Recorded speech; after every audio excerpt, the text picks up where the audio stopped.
I've heard criticism from my experience now, the easiest target for any promoter or manager or boxer to set their sight on is the boxing association. Just like in life, bad news travels. And they're hearing conversation from the wrong people. 20% of the gate that is due to the boxing board, which is we could get from them every Wednesday. And I stopped by Stanley Coach Gym, and what I saw, Obama didn't look good. They believe if we continue on this trajectory, the good will come. It's easier for us to help those that are helping themselves. We're in a good position, which we never saw coming this way.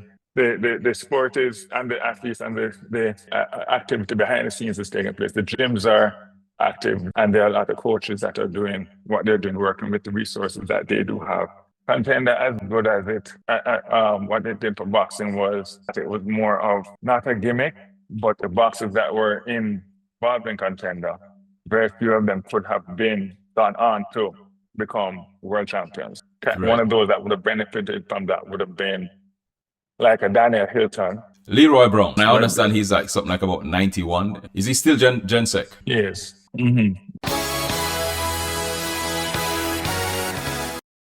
Hey there.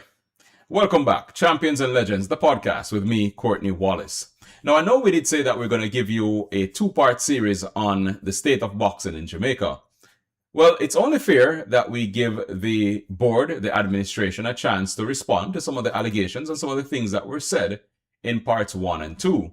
So President Stephen Bomber Jones decided to have a chat with us. Now, this one is kind of long, but there's a whole lot. It's loaded, so you want to watch it all the way to the end because you're going to get some interesting information in this one. So at the end of it, you can, comment. Let us know. Do you think that boxing is down for the count, knocked out, or still fighting? Remember, subscribe, like, and share. Thanks for watching. Here goes. Part 3, the state of boxing in Jamaica. Hey, welcome back, Champions and Legends, the podcast with me, Courtney Wallace. And today, we're firing punches again, man. Uppercuts, jabs, round the house, you name it, we're in it. That means we're in boxing again. And today, our very, very special guest is Mr. Stephen Bomber Jones, the president of the Jamaica Boxing Association. And, we're just going to talk boxing. Stephen, thanks for joining us and welcome. Thank you for having me. Yeah, I know you're a very busy man these days, so I appreciate your time. Always. Never too busy to come talk with you, Courtney. You've been there from day one. Man, you're making me feel honored now. All right, let's jump right into it, Stephen. Speak to us now about the state of boxing in Jamaica. What is happening right now? Right now, so we've had the Jamaican boxing pool is still, a plethora of talent from grassroots to the top, but the talent with boxing remains the same in terms of at all levels. It will come down to activity. We go through spurts where it is that you have, active shows going on, and we get, and the fact of the matter is that boxing, we're blessed to be involved in a sport that the entire country loves, from child to adult, man, woman, boy, and girl. So whenever there is activity, it sparks quickly and spreads, and then the excitement goes right around. So we were recently on a path that was a good trajectory. We had the Future series going in where we wanted to showcase at all levels, have a platform where we could showcase grassroots boxers on the same platform as our elite boxers, amateur boxers, those that would be wanting to represent us on the highest level, ultimately the Olympic level, if anything, as well as the professional end with the professional side of things. But the whole thing would be that for us, and it still remains, boxing can be as active as the supporters we have, mainly sponsors. And so we were having a show every 6 weeks, and it was going well. And just as it was getting to a tipping point where this would have been a great year, Hurricane Melissa came and affected mainly the sponsors. So our sponsors had to regroup. A lot of them that a lot of where we had for instance, like a Ray Nephew, they their biggest suppliers would have been or consumers would have been those that are in bars that are located around the country. A lot of the bars were affected, so they had to pull back and regroup. So on the corporate side of things, that had a pull. So again, where we are from a board perspective is, totally appreciative of everybody on board, but we have to say, let's take a strategic look at how the future is and see if we can put ourselves in a position so that any big, if not one, will not be, we don't have in a situation where something stumbles over the side, the entire sport stalls, so which is on the activity level, that is where we would be in terms of the shows. And then remember, we are ultimately sanctioning body. So ideally for us, if we could have been, for Jamaica, just like any other sanctioning body in the world, it would be that they have shows going on where promoters and managers can get together and have their own shows and we just sanction it. But that's not the setup of how really Jamaica is. A lot of the promoters and managers trying to do their own shows would be going to the same sponsors, but the sponsors ultimately like dealing with the governing body. So I think that's where it affects somebody coming on board and saying, okay, we want to do a show, but it's very easy to do a show, if you have certain things in place. But it's the things in place that give the promoters themselves a hard time. So just like in that regard, we are now at a situation where we're saying boxing being a part of as is. The fact that we get is that we are not in schools, compared to the other sports, the sports that are popular, and so they have an easier ride because football, track, netball, cricket, they are in schools, so we are saying, we have to do whatever it is that we can to see if we can take that plunge. Once we get in schools, we know that we have a smoother run. So our biggest drive at the moment, our most ambitious push is shooting for getting the sport in schools. So we're hoping for September to have a pilot project with 16 schools. And I believe that we pull that off, that would be a game changer for the sport at all levels. So I think if we do that, then it won't be that any catastrophic instrument can shift the sport and put in a pause in activity. So that's basically where we are. But the sport is, and the athletes and the activity behind the scenes is taking place. The gyms are active.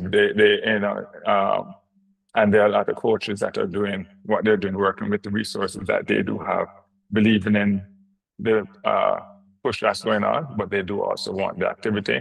And so this is where, they understand. So we have some schools that have signed on, and we're just looking, we have about 9 now signed on, and we're looking to see if we can get the others on board quick enough to say, okay, let's do the high school project. And I think that is the focus where we have at the moment. All right. Speaking of that, because I know that it's been some while that getting boxing in schools has been mooted, but there was always some sort of a pushback where some people are still convinced that boxing is about violence.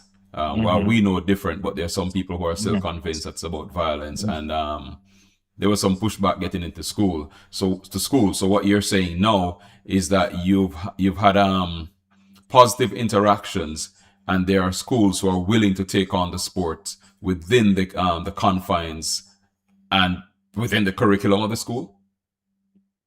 So we're in a good position, which we never saw coming this way. Well, like you rightly said, because like I said, you've been there from day one. This our first push from the beginning was saying, let's go and see if we can get boxing in schools. And this was over a decade ago.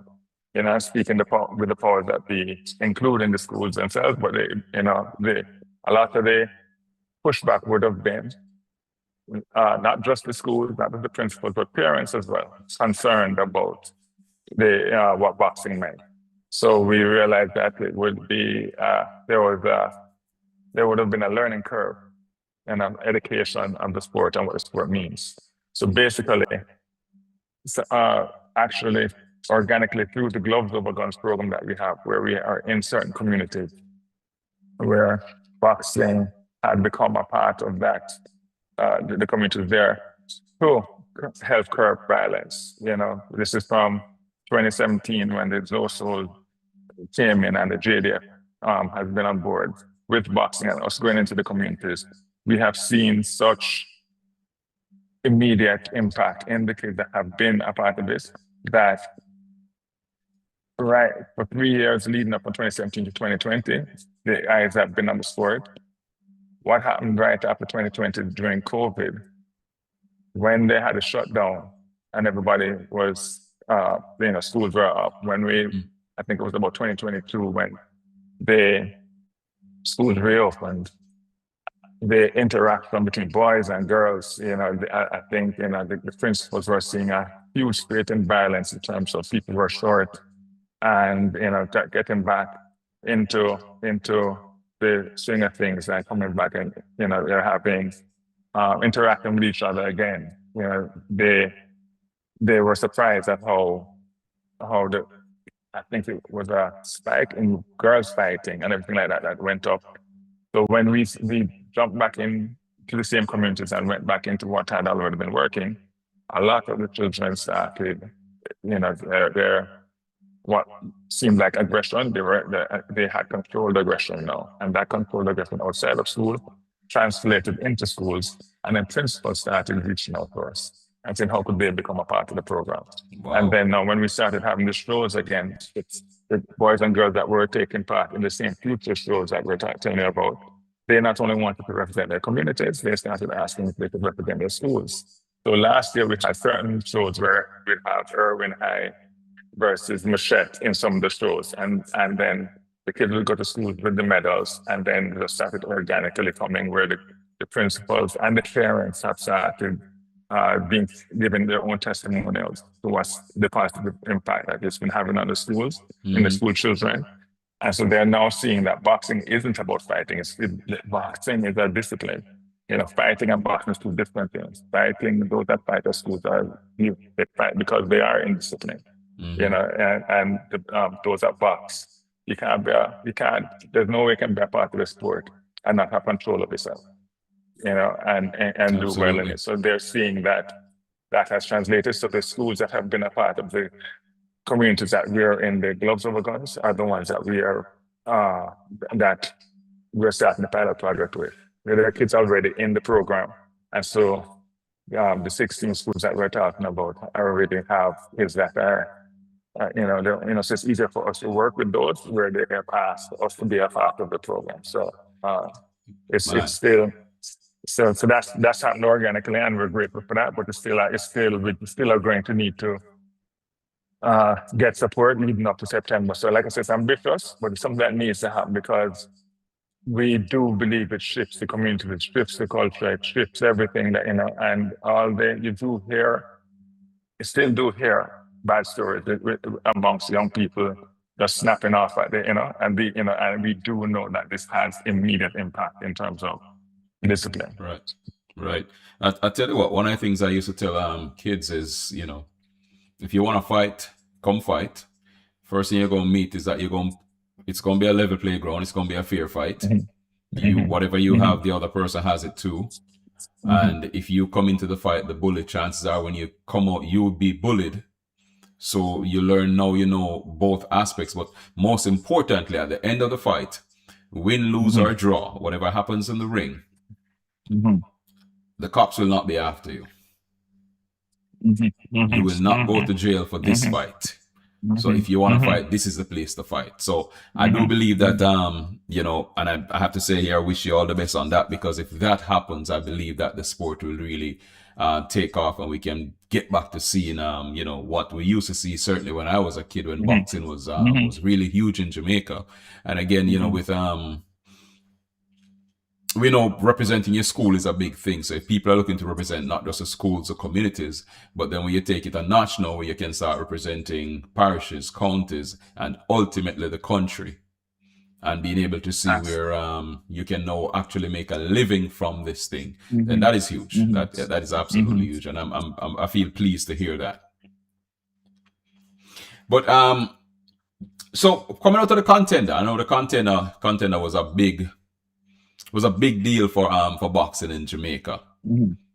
That's been almost 10 years Mhm. past now.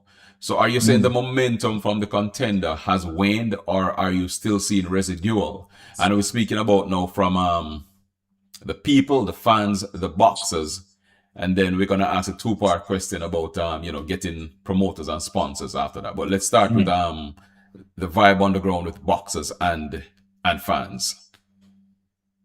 So the contender had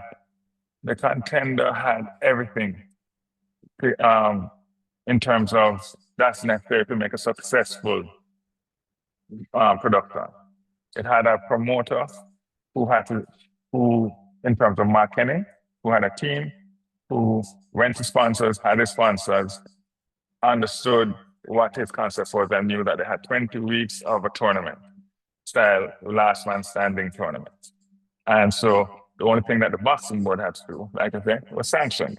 Make sure that you have the officials, the proper officials, make sure the weight classes match up, make sure we knew ahead of time what the boxers were, who the boxers were, what their record is, and make sure that you had the doctors in place and the ambulances in place. Once that, and the venue and everything like that. Right. Once that's in place, then it's a go, it's a sign off. So they did that. They had the marketing production had that. The Red Nephew understood what they're doing, and the Fosters and those that sponsored it, and that worked for a good 8 years, I think it was. What that the position that put us in, which was great, was that contender as good as it.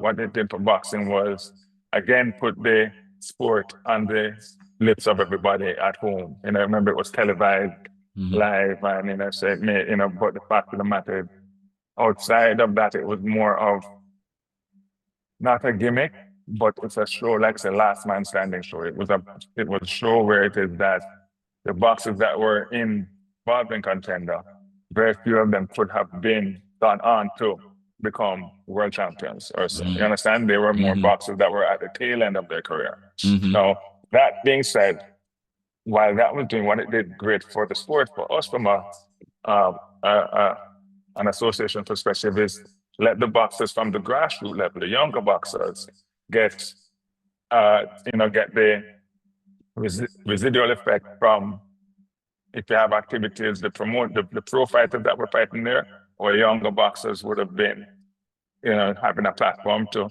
hone their skills. And, so from those younger boxers, those are the ones that a couple of them were able to go away and represent and they try for the Pan Am Games or the international games, and build up their records. So we were focused on the younger amateurs that we could have, so that we could get the next McCallums and Axemen and all those, but they would have to come from they're like 15, it would take them about, or even younger, a good 6-7 years to build up themselves to a state where they could have a professional career.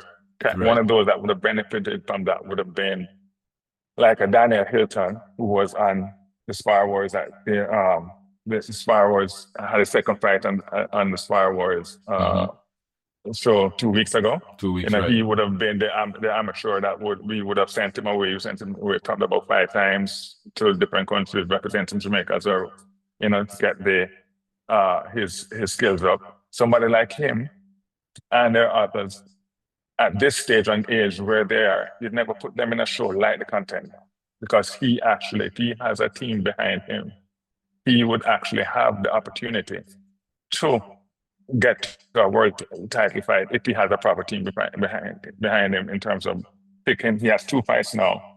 As a pro, as you know, your record is very important. So basically, if you had 8 good boxers, you would never put them in a contender style team, because one of them going to lose and mess up the record. We want to get to is get to a stage where you have like 68 good boxers that we have them on shows fighting each and saying at the end of the year or end of 2 years, they're like 8 different guys with 10-0 records. That would have been so that would have been where we would have won, and that was where the Futures program was going in terms of having shows every 6 weeks, and somebody like a Daniel would have been on that and building their career going forward. So the contender did what it did then, but then the boxers that were coming up now would never put on a show like that because you'd be cannibalizing their career. So the idea is for like a Daniel to, Daniel Hilton, and he had a couple others that could, once the platform is there, you want them to be able to, their managers and their promoters, put them up against people that are still boxing, so they have to make sure they're skilled, but you want them to, at least for the first 6 to 8 fights, fight people that they really should come on. You want them fighting journeymen. You want them fighting those that would have been in the contender. In other words, build their record. In other words, you tailor-made their their person. You pick the opponents. And they still have this boxing. Yeah. So those journeymen that still say, well, you know what, and that's making nobody walk over. Daniel should beat them, but if he's not trained or not on top of his game, you lose. It is what it by is. the time he fights, yes. So the idea is to have is to have him build a record so that by the time he gets to 10-0, we have relationships with like the WBA, who has said, you have any boxer with want to like 10-0, then they can go for a WBA, Fede Caribe titles. And then after the Fede Caribe title, they can go for a Fede Latino title when they're like 14-0. And that puts them into the top 15 in the world. Well, that's the trajectory. And that is where now the rubber hits the road, and that's how you really test the metal and see if all the work would have over the years, if if it was, I don't want to say worth it, but if well, your skill level is tested at this point in time, because now you're up against people from all over who are just as hungry as you are. Exactly. But in terms of promoters now coming out of the contenders, one of the things that I heard, one of the criticisms I heard, is that promoters feel like they're not fairly treated by the association. Like there was an example cited of one man who was doing basically an open air thing where he couldn't make any money, and he felt that he was treated unfairly because there was a rush by the boxing board to get through the show, collect the money, and be out without being cognizant of what it would take for the promoter to even recoup some of the funds he would have outputted. And one of the criticisms is that promoters don't feel like they're fairly treated, given a fair shake by the association. So I have no idea which promoter that could have been, but I've heard criticism. From my experience now, the easiest target for any promoter or manager or boxer to set their sight on is the boxing association. The first thing is not going in the easiest, and so it's not arguments that I take on. I don't take on arguments. What I do is I come on shows like yours and speak on any topic, and give how I see it and what I've seen, not just in Jamaica, but what I've seen in my experience in terms of what's in other sanctioning bodies worldwide, what I've seen in my situation, speaking from that we're on a board perspective, looking, as I sit on the board of the Pan American Boxing Confederation now, and seeing all countries speak from different levels of, and saying, I'm going, wow, the challenges that they're saying they have, you know what I mean? We have to make it very easy, I think, to transition. Now, from, in other words, Jamaica being a sanctioning body that can do amateurs and pro together in the same, on the same show and with the same signature, makes it much easier than saying, okay, some countries have the amateur body don't want the pro body doing this together, and they make it very, too much red tape. What I've seen is that, like I say, even recently, I think this happens so much where lack of communication between people, stems at they're hearing conversation from the wrong people. In other words, there's a show we had at GC Foster about a month ago, and in terms of resection, GC Foster, the students want to do a boxing show, and we said, okay, once you have, and they did an excellent job putting together, so we ended up sanctioning once we saw everything there, and it went well. And that show is where I personally saw Daniel Hilton, who is one sharp young boxer, sharp young mind, and very decent, Mm-hmm. And I had seen him. It's the first time me seeing him after 2 weeks after hearing about Spire Wars. And my thing that um, I couldn't wrap my head around was why would they be promoting something like this with him? Why wouldn't they get a sanction? Because if he fought the fact that he was going to fight, then it's going to be a waste. It'll be like an underground fight. He's going to fight Torian and Nicholas when he has the ability to go from, he had one fight so far, he has a good team around him. This fight would be good to say, okay, go through this 4-round fight, get his 2-0 record. So I saw him there, and he actually came to me, and was asking, boy, he'd love to have had the sanction. And I was asking why wouldn't they have had the sanction? And there was no real reason as to, so I was like, this is so basically from that even, but because he came and he was asking and saying he wanted to get a sanction because he understood that it would have, I was like, okay, have your people to speak with our Assistant General Secretary, David Clark, and they made it happen and they got the sanction, right? And the thing is, usually from what I see, there's only so much we can do though, in terms of in New York, where you may be, or in Canada, before a professional fight, before the gate is, anybody can walk in the gate, they have to pay $20,000 to the association. You know what I mean? As a sanction fee. We've waived that, not the 20,000, we've waived any sanction fee. My thing has been waive it until we start making money. They're making money, and then we can say, okay, this is the 15% or 20% of the gate that is supposed to be to the board. That has been in the Constitution from day one. When they start making money, we can do certain, we've waived fees for promoters and things like that. What we can't waive is I'm saying you have to have a doctor, you have to have the ambulance, and you have to have the officials. So, okay. So are you saying then that Mm-hmm. the onus at this point, as you're putting it, is really on promoters educating themselves on how this thing works and being willing to do it by the letter of the law, by the book? Yeah. And and even the fact that you're saying educated is even a simpler word than that. It's not even as far that it's as simple as I'm saying it there. Yes, So when I say that I don't know, I've had conversations where they're saying, how much is it to, like I said, contender? You have the officials, they pay for the officials. You have the ambulance. The ambulance will cost, and the doctors will cost, the officials will cost, the venue will cost. They are costs, right? Mm-hmm. But the fact of the matter is, usually with this now, you go and then you go to sponsors.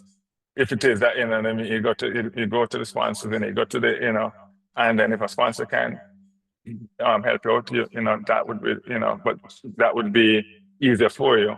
But the fact that they want to get sanctioned, or as basic as I'm saying it here, is you send a letter saying we'd like to do a show on this date. These are the boxers. These are the boxers' records. This is the venue, right? And we have this, and if it's professionals, the contracts here between the boxers, and this is the amount of rounds that they're going to have, and then the board will say these are the officials that you need. You do have officials that you pay, and you do have, and if they say, well, this is the medical team we have, and they have an ambulance. That's it, and then we sanction it. That's not us doing the show. The ideal thing would be for us to just sanction a show, right? What we've had to do is to have the sport going. We've had to say, okay, until we can get promoters on board, let's see if we can do shows themselves, and then so I would say the futures and whatever it is until, and then like I said, we saw Daniel coming out with Daniel had a fantastic. He was on our last future show before the hurricane, or right after the hurricane when we were give back. And he had such a good team behind him with social media, with everything doing, you know what I mean? And I said, that was fantastic. And I said, so when it is that I saw them do that second fight and saying, I was like, I can't run it down. You know what I mean? So I'm like, it made no sense to me. And so, but I guess, like I said, miscommunication. Yeah. You know, So I don't know, but they got it right. let me ask you this. Mhm. In terms of, well, like you said before, and we know this to be true, that a lot of sponsors, corporate people who will get involved in boxing, they shy Mhm. away from speaking directly to promoters. They want to speak directly to the board, to the association, the governing body. Yeah. And we know this is because, again, the cultural thing, the violence and all of that. People decide we want to speak to the body because that covers us, so to speak. So does the board, let's say there was a promoter, had a show, but then they're speaking to a sponsor who says, hey, we can't speak to you. We want to speak to the board. Does the board then step in and sit with the promoter and sponsor and say, yeah, we're on board. Everything is covered from a sanctioning standpoint, medicals, everything is above board. Everything that can be controlled is already controlled. Does the board help promoters like that? Without a doubt, we would. It's usually we've done it where on an NLM, even the one like I said that was at GC Foster, even though that was they had their sponsors, they had their sponsors with True Shake. That was our show. It was Carol Bedford was the elector in terms of uh, the group that was doing it, and they reached out and she sent a letter saying this is what we'd like to do, and Wayne Roberts, who was integral, one of our in the communities there, he is who put together and said these are the boxes that are going to come together, and then they spoke to the board in terms of earlier, and one of, like I said, our assistant, two of our officials helped them curate the evening, and we sat at a press conference with them and put it together. So basically, without a doubt, that would be the easiest route. But like I said, it's not only, in fairness, it's not only boxing, from my experience, that sponsors go to the federations. If it is that somebody's doing, usually I see them, they're doing football, a lot of them go to the JFL. I find that it's easy. The corporate mindset is finding easy with dealing with the netball association and saying we're going to sponsor this and you take this and put it out there and give to who, and Absolutely. track or whatever it is. So I see them doing it in all sports that way. Right. You True. know, and so boxing happens to fall under that. But what we've been doing is saying, okay, whenever we get anything, we say this is the platform that we're using, this is it. How can every platform, we don't have it. It is open to any promoter with any boxer that can help.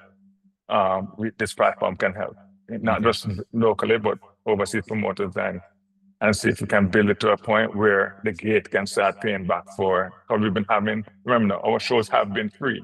Meaning the Boxing Association, so we've been saying, okay, just come in so that we can build it up so that, to a point where the boxers get to. We're hoping if Daniel Hilton or somebody get to a point where it's 10-0, then he can go to the indoor arena and start charge, proper and things like that. But it's just that, like I said, there's a stall. So I think high school have to go do the thing. It sounds to me that the only thing that can stop Daniel Hilton is Daniel Hilton, because obviously the president of the Boxing Association believes in him and believes that he has what it takes to be the next champion, whether regional or world, out of Jamaica. And there are a couple more. There are some. While it was him, just I'm not sure what he's doing at the moment, but it was he who used to travel, and Jerome Ennis, who was Jerome just don't talk as much as Daniel. Daniel is always, my opinion, Daniel will come and say, hold on, this is what I'm hearing. Let me hear it from you. Others may say, I hear this over your son, so then don't bother yourself. And I say, this is so it's go.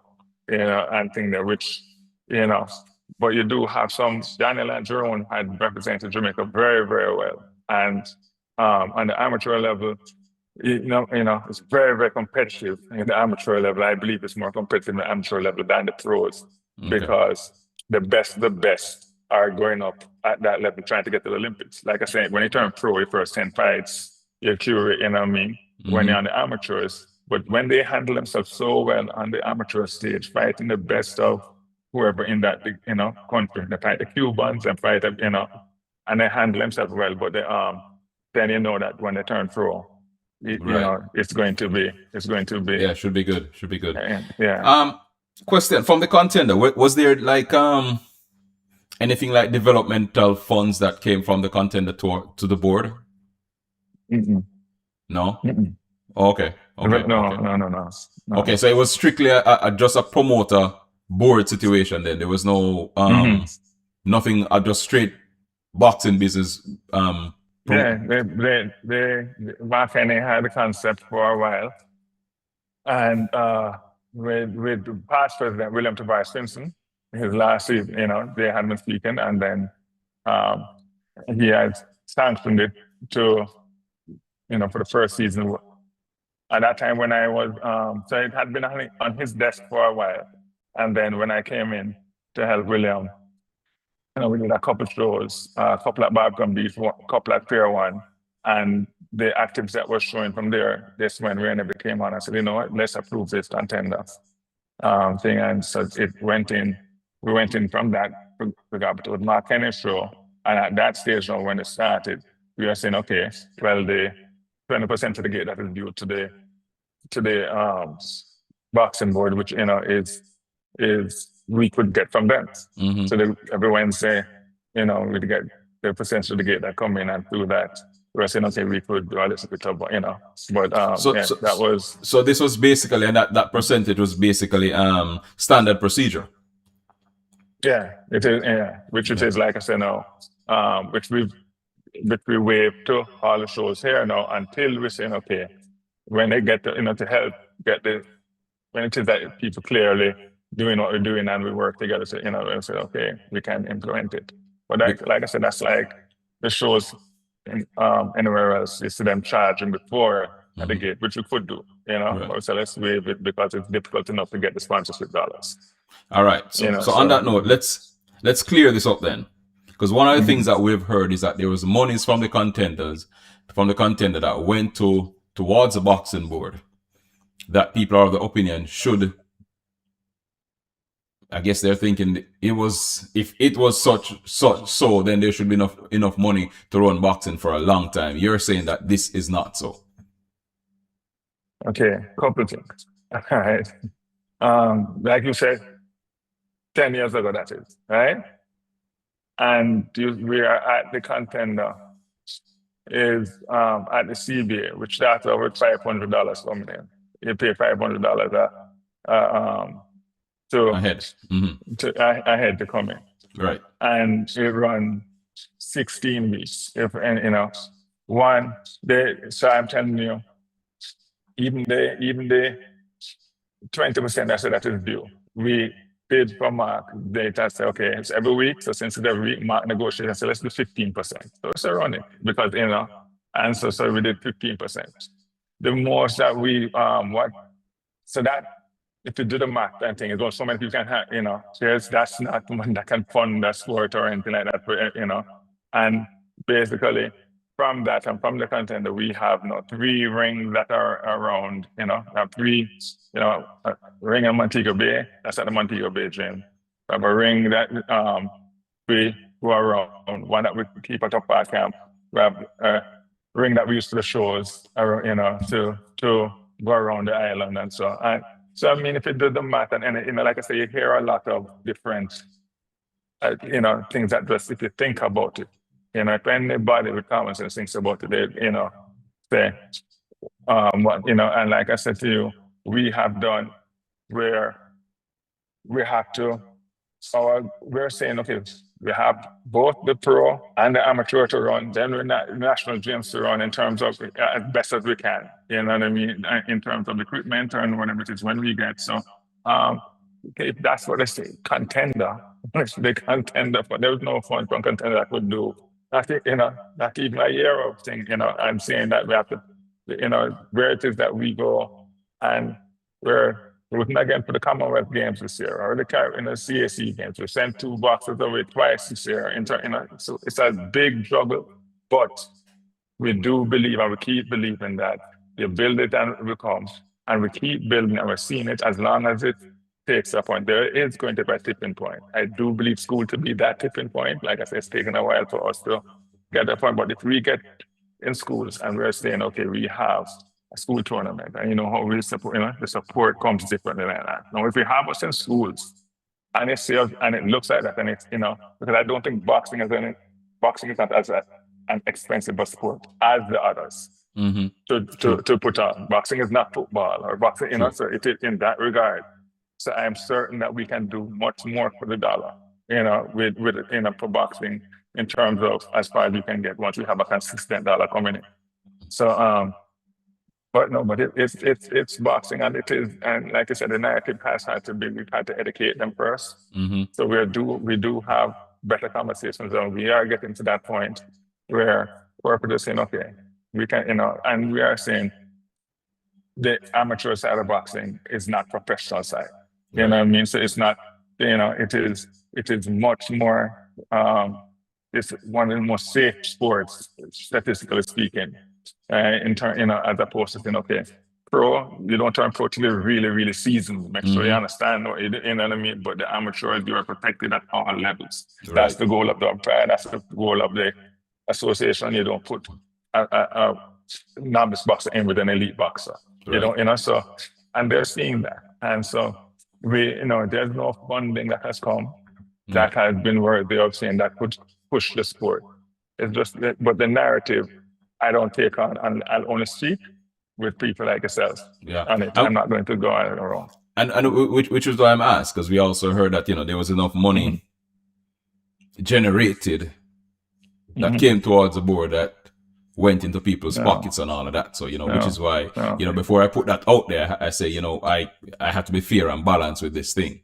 Because I too, like, you know, I too understand how some of this work. But one of the other things though is, and you just mentioned it, in terms of the communication, another criticism was that there are no boxers or former boxers. There's no representation within the board.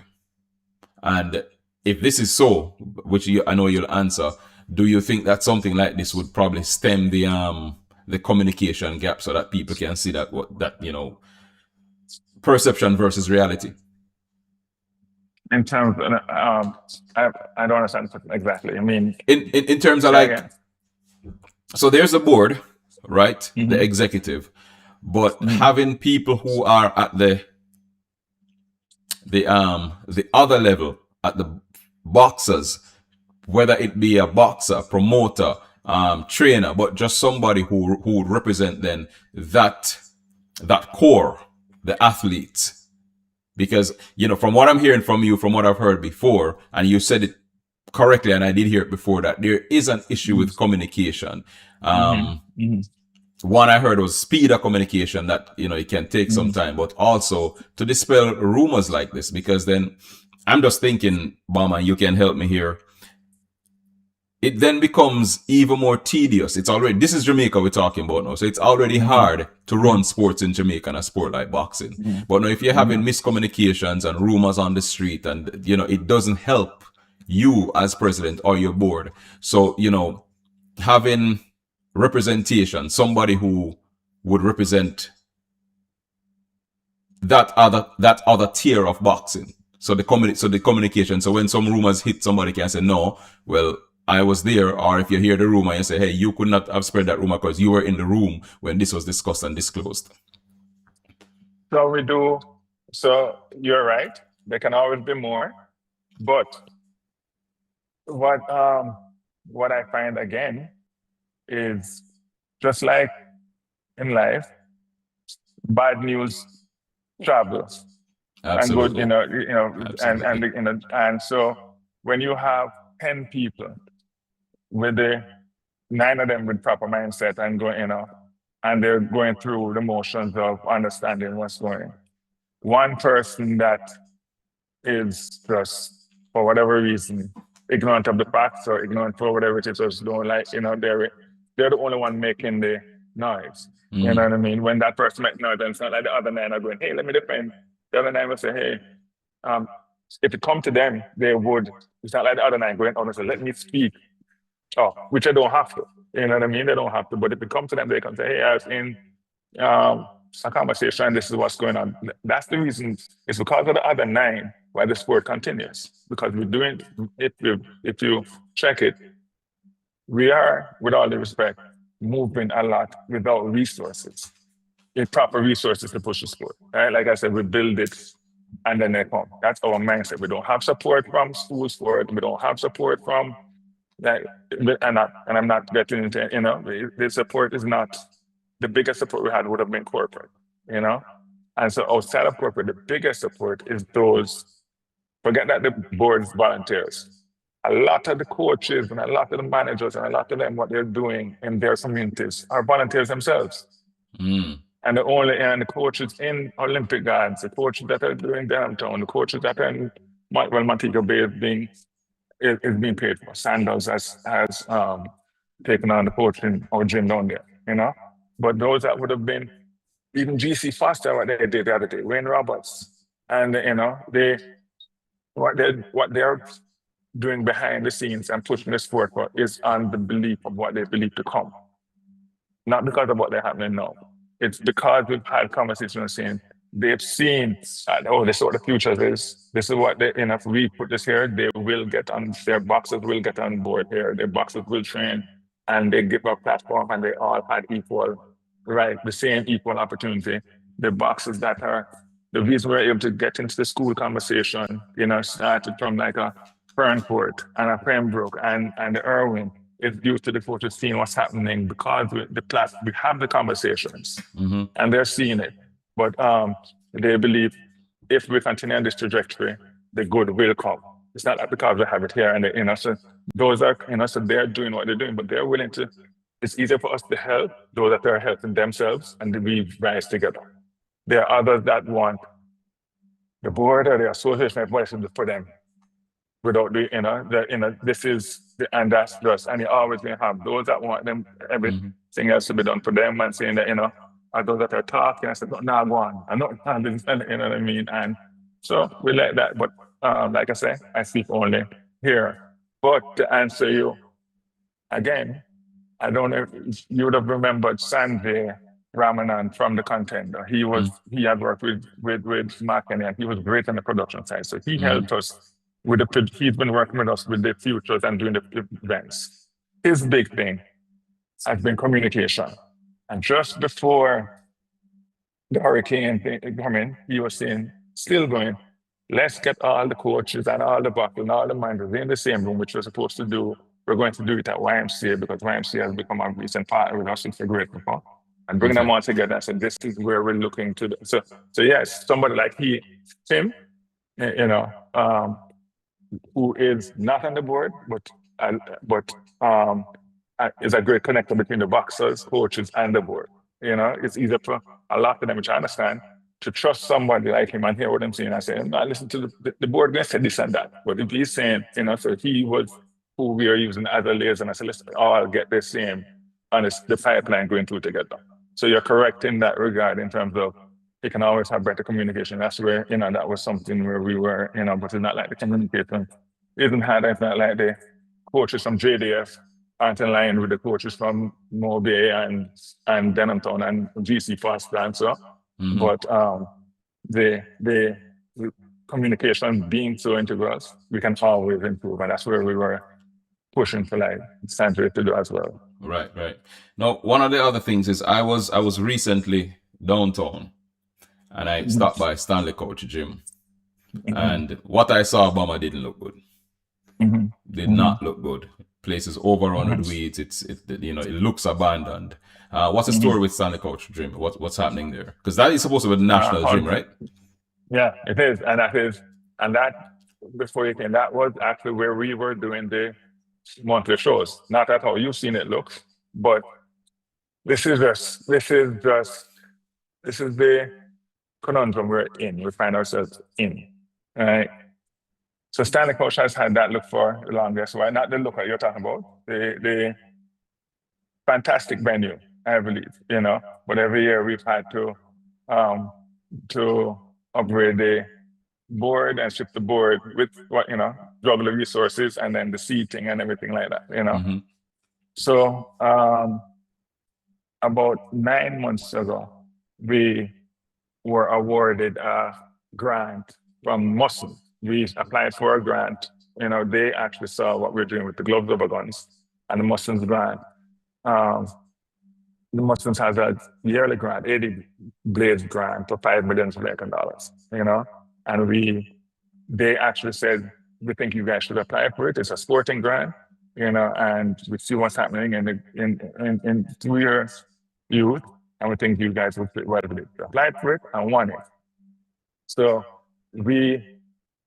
after winning it, they did a mock-up of what the gym should look like, but the AD Blaze grant and Muslims, when they go into different places, they actually they don't want a patchwork. They wanted their concept was to have a whole thing fixed so it looked like, so I was very, very excited. By the time we were finished speaking, it looked like the mock-up I saw looked like it would have been like a Colosseum style, it would have built up top, and they have the stand same way with the power three, but I had it in mind that by the time we're done, phase 2 could have seating at the top that you could charge for and have a VIP area and everything. Mm-hmm. So we stopped the activity there. And so we're going to look to the mock-up. They had to do a tender and had like 3 different architects come in. And long and short of recording, by the time they're done, by the time the architects give the rendering, the $5 million couldn't even do the ring. Done. In terms, the $5 million couldn't even do the ring. So the Muslims group came back to us and said, listen, we are going to see if we can get other people to help, other companies to help throw up the funding, get more money. That's been a challenge for them. So I asked recently, I'm like, listen, they gave us $5 million. I know when I said I was doing we would fix the ring and fix the stand. That would cost us $800,000 in terms of doing a little, we do the patchwork. Right. I'm saying, listen, I need to get September school boxing.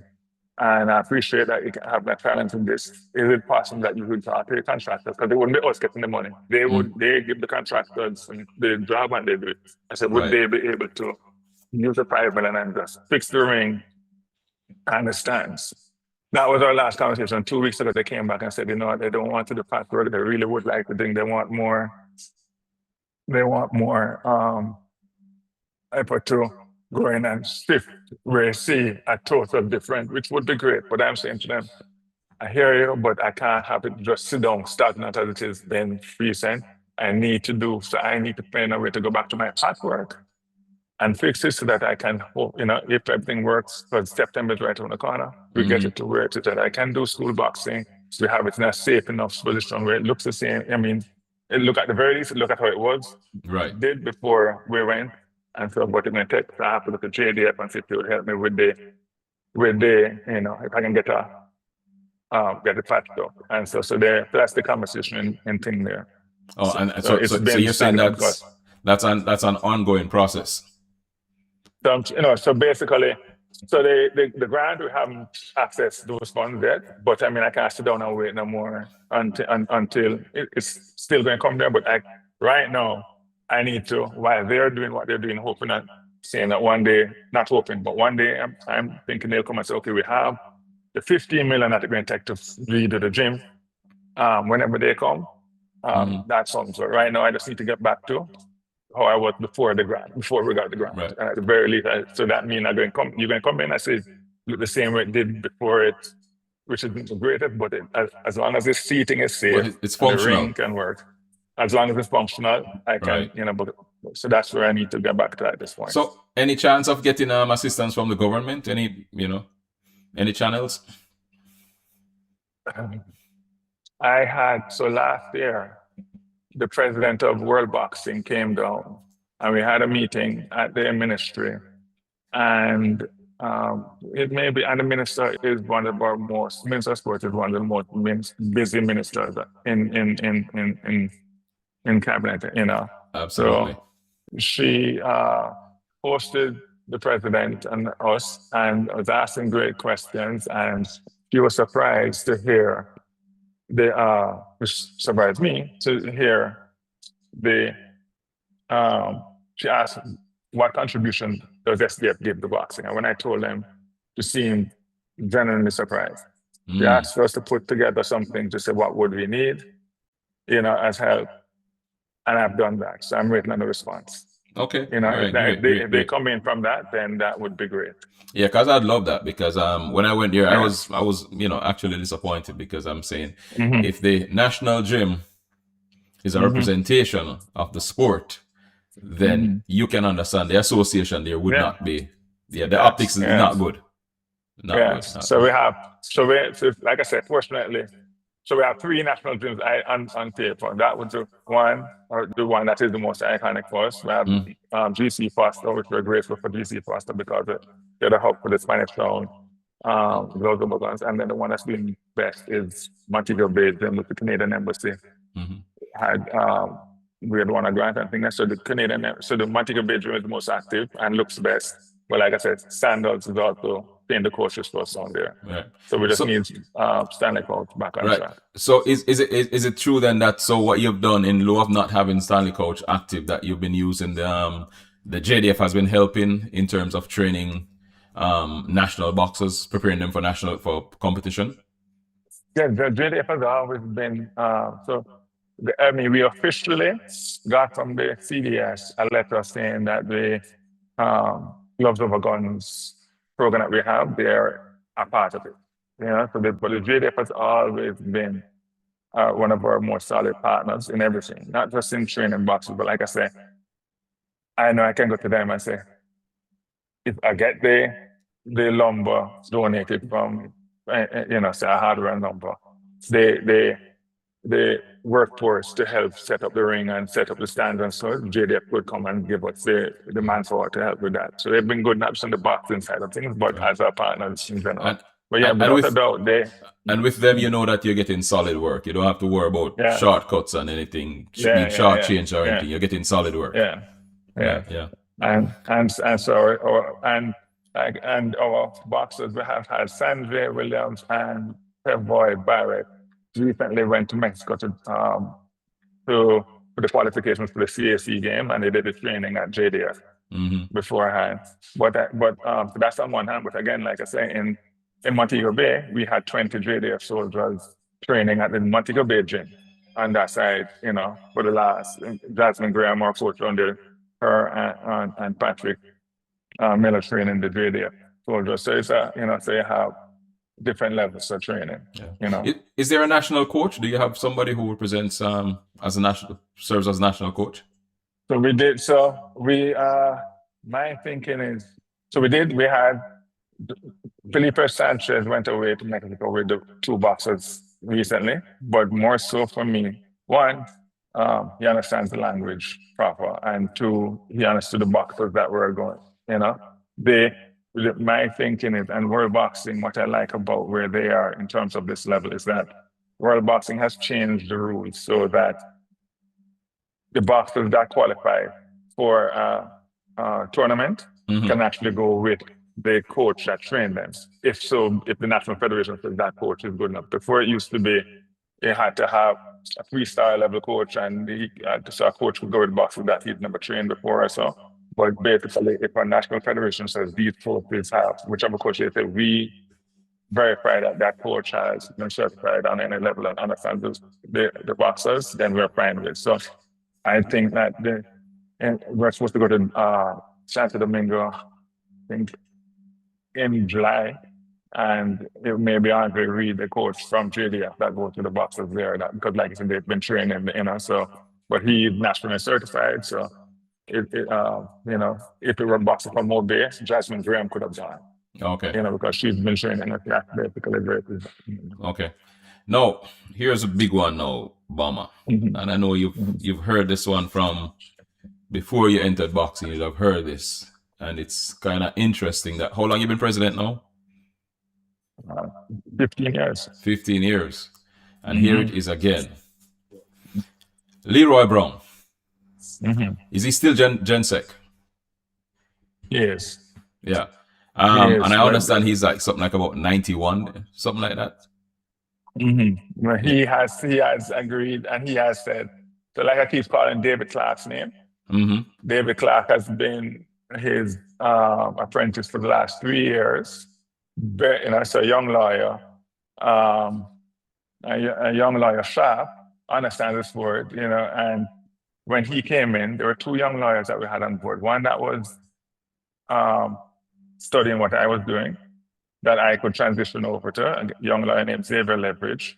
And it was agreed that I would show him everything that I was doing. And he was sharp. And David Clark would have done what Leroy was doing.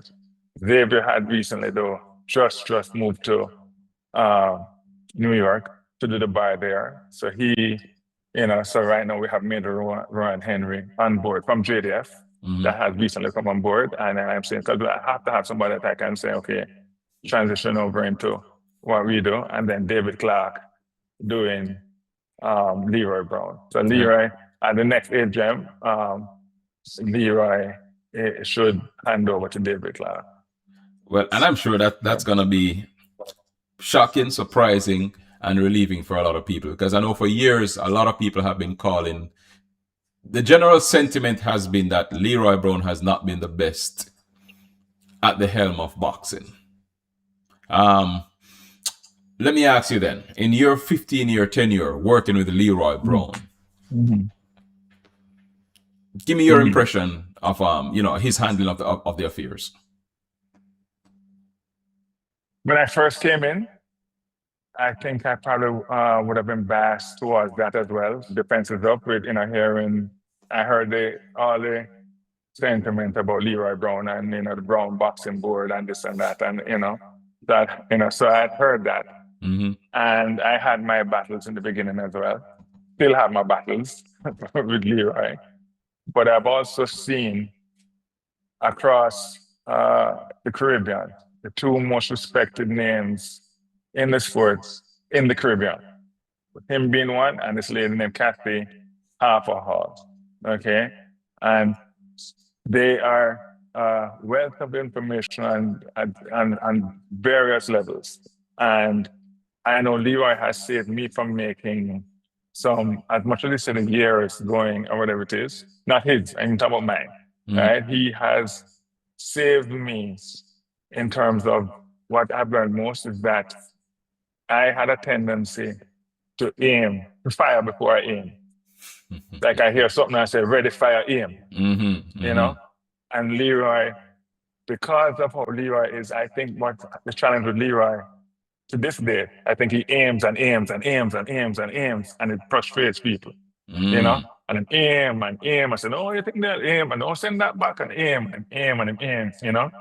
But I guess I've been there 60 years, right? And probably aim and fire and things, but the aiming, and as he gets older, the aiming is a challenge, right? But his aiming has saved me from embarrassment more than one time.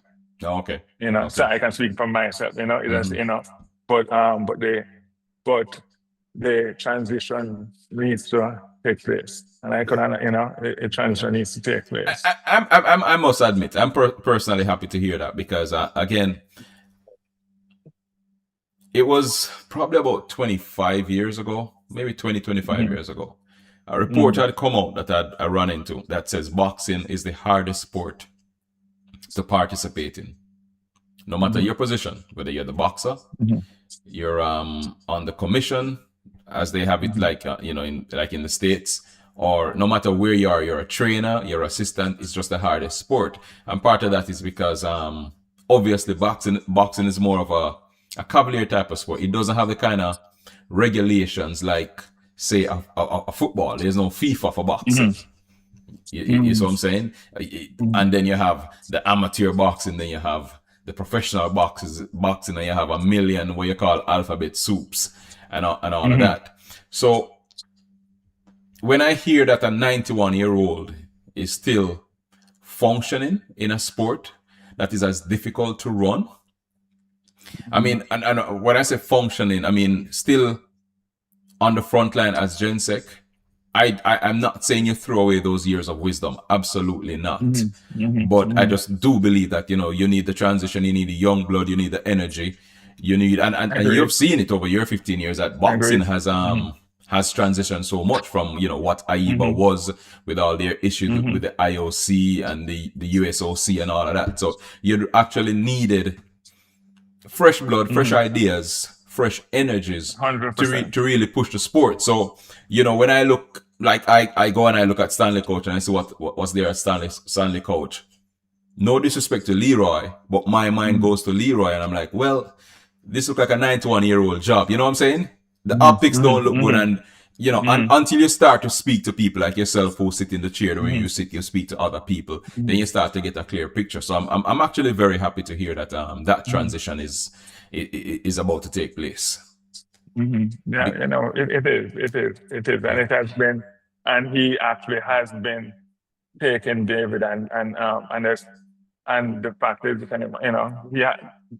David is like he doesn't come up front, yeah, as much as I'd like him. So this is where Xavier was better on that. Mm-hmm.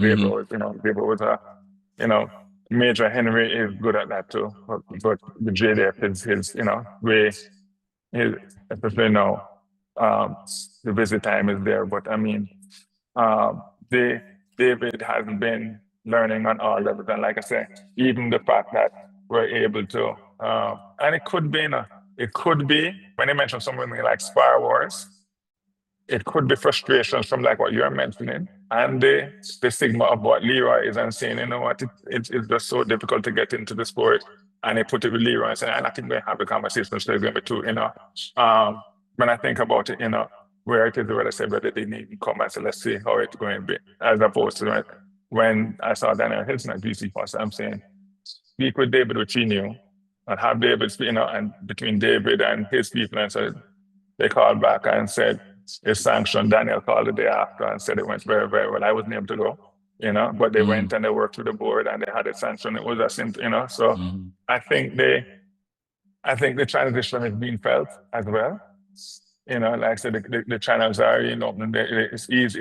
It's not. It's no longer 6 degrees of separation.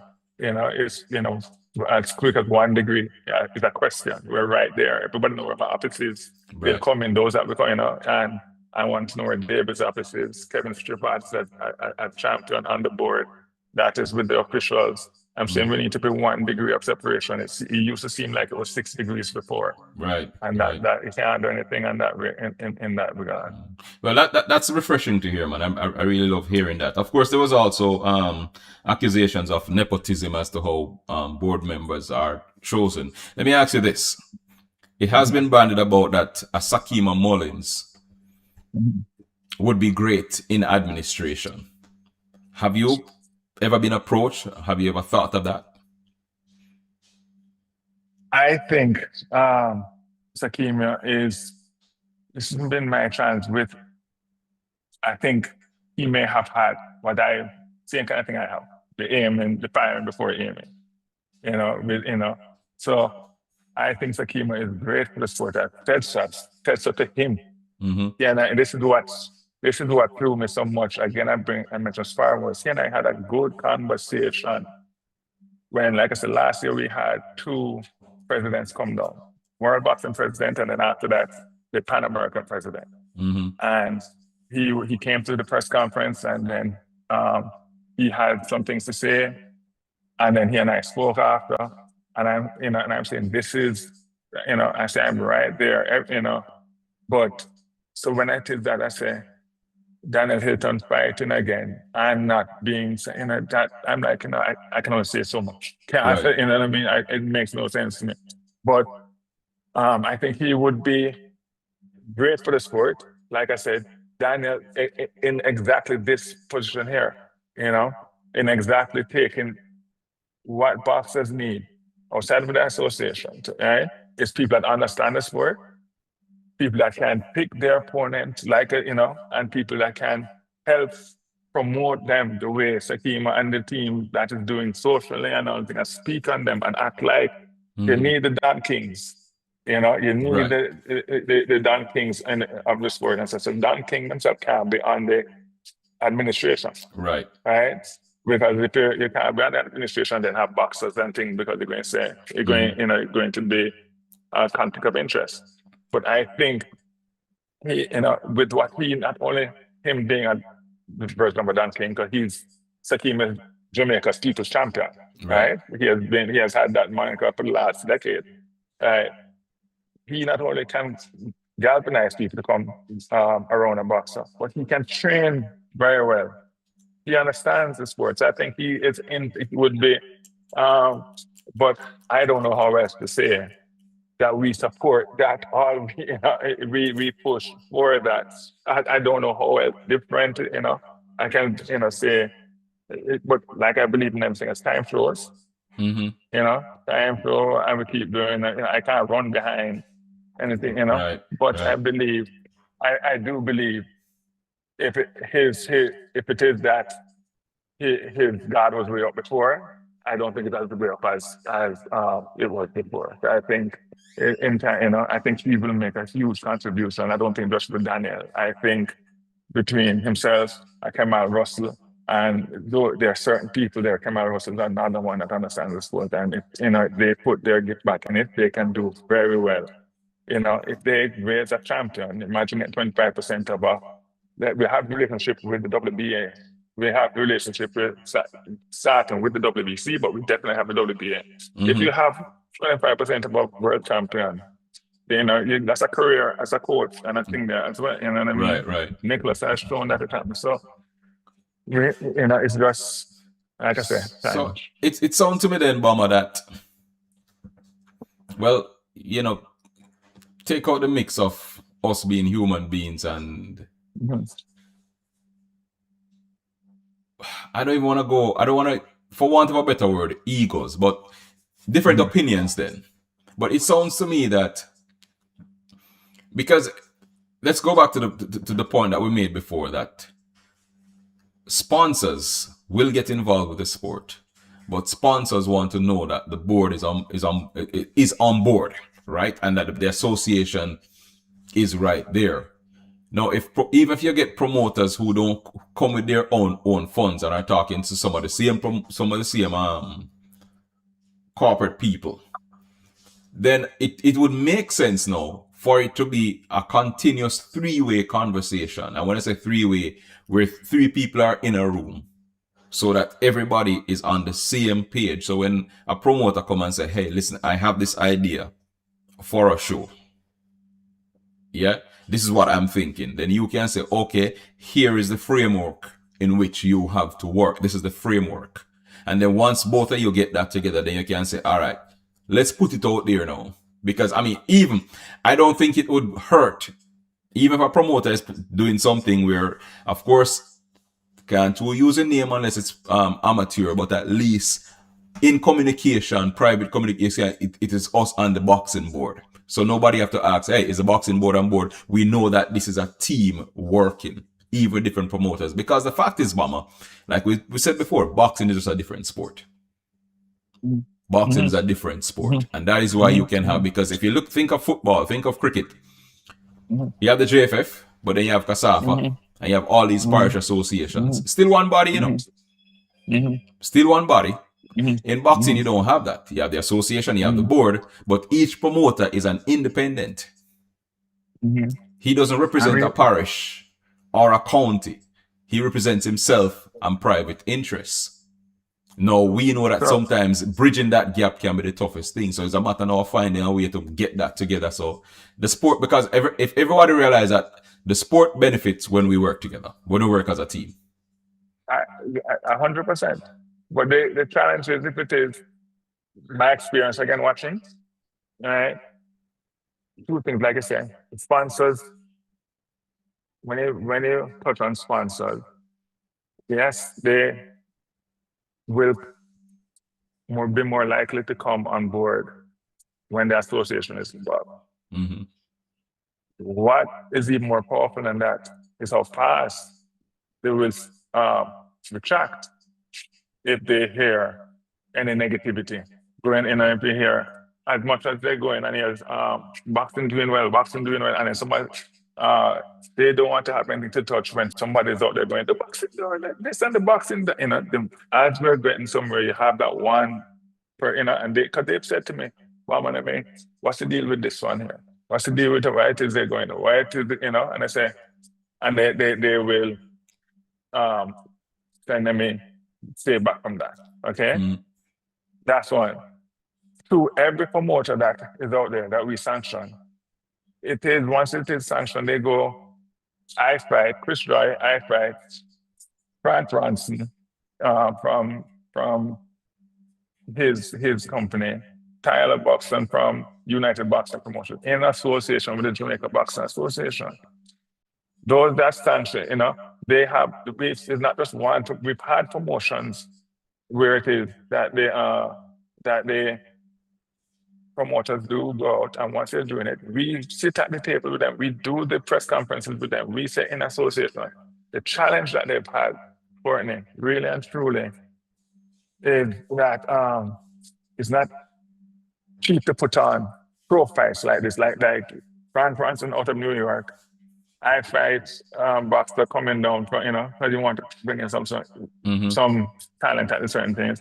But even if they're paying, sometimes and that's why I said we waive the fees, right? So basically, like Chris Joy did a show at iFight and wanted to have 5 professional fighters on it, and they had to pay each the purses, right?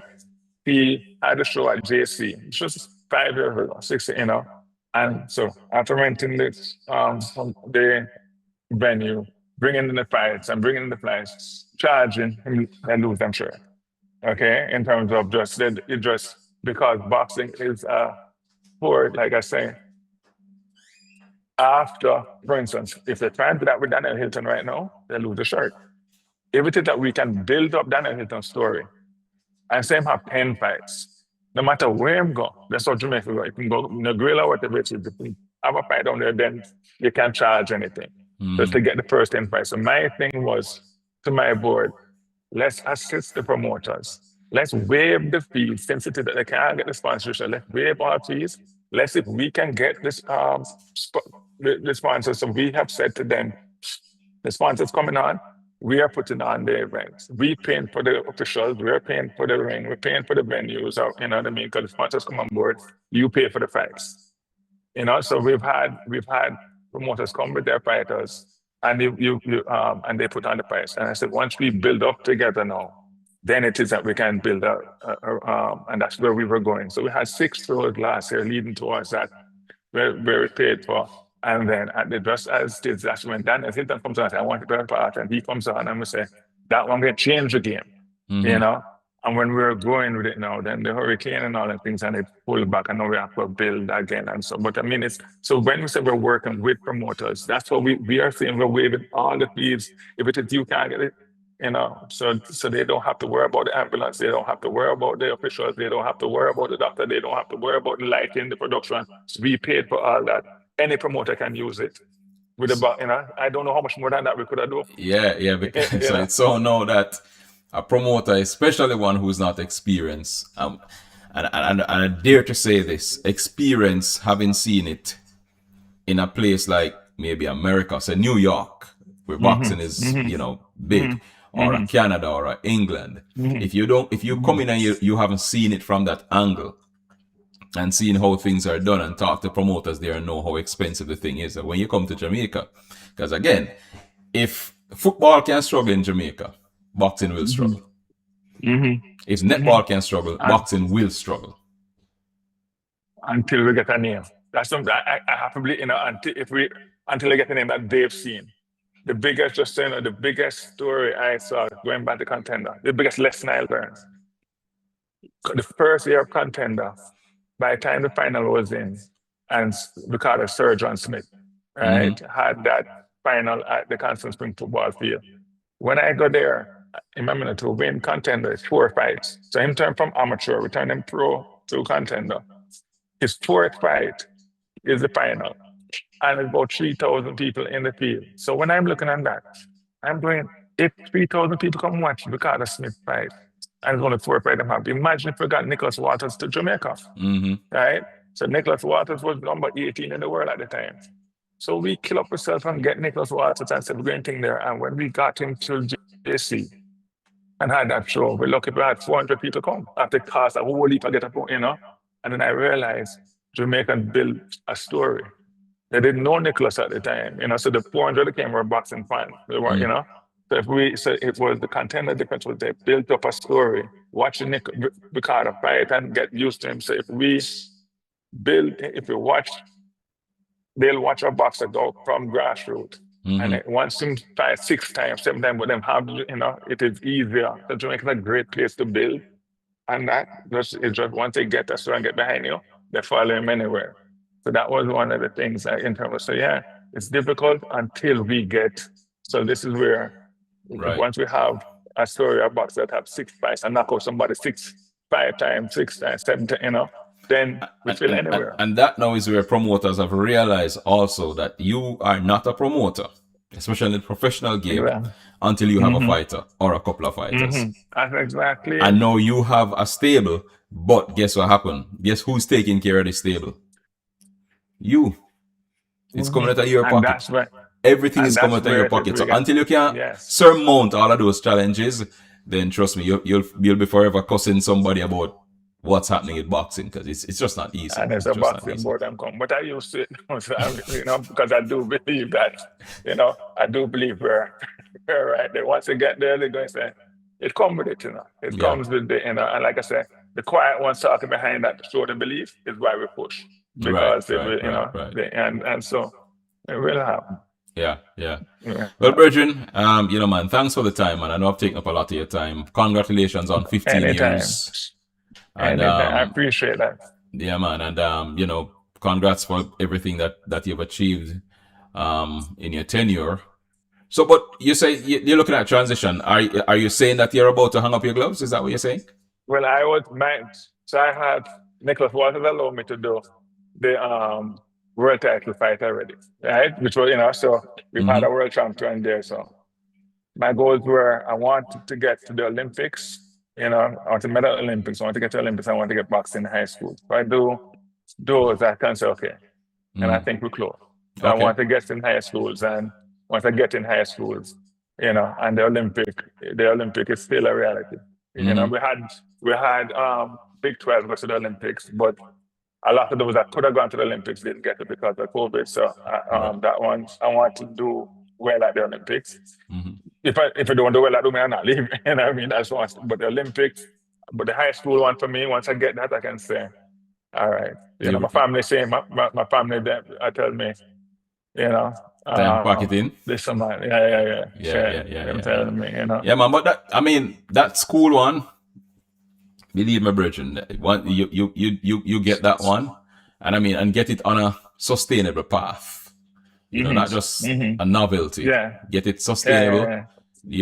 Because again, I think you said it earlier. I was on an interview earlier. Well, just about everybody I speak to, there is one consensus, one general consensus.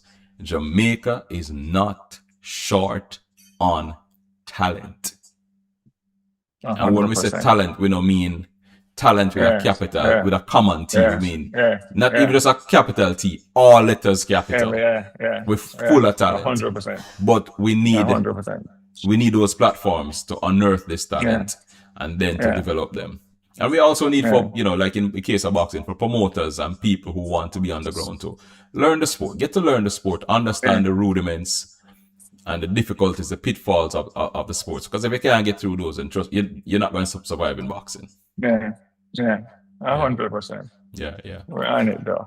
Yeah, man. All right, Brethren. Congrats. Thanks for your time.